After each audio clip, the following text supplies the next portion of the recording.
On commence par la politique avec vous, Mickaël Darmon. La composition de la liste En Marche pour les européennes n'est pas un long fleuve tranquille. Alors que tout le monde donnait Agnès Buzyn tête de liste, retournement de situation. Elle aurait fait savoir qu'elle renonce à conduire la liste. Que se passe-t-il en coulisses, Mickaël ?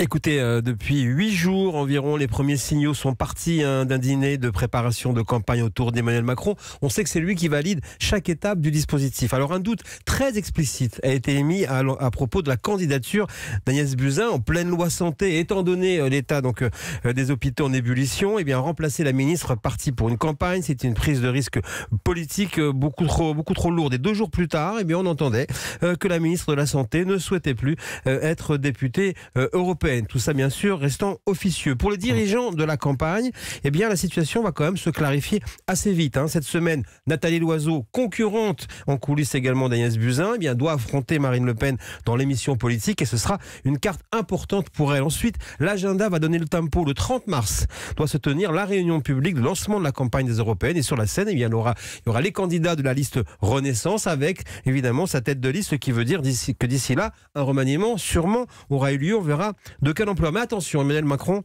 est encore à la recherche d'une candidature surprise et avec lui, un changement d'avis de dernière minute est toujours possible.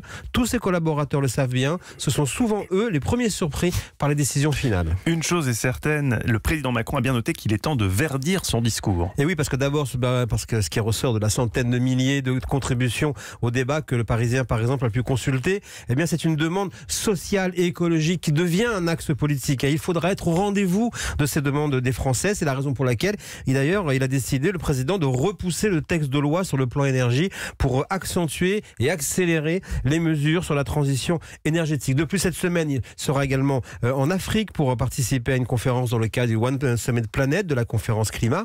Et les enjeux électoraux et les urgences climatiques sont en train, d'amener Emmanuel Macron à accélérer un virage politique qu'il n'avait pas envisagé aussi rapidement. Et ce tempo devrait s'accélérer encore dans les prochaines semaines.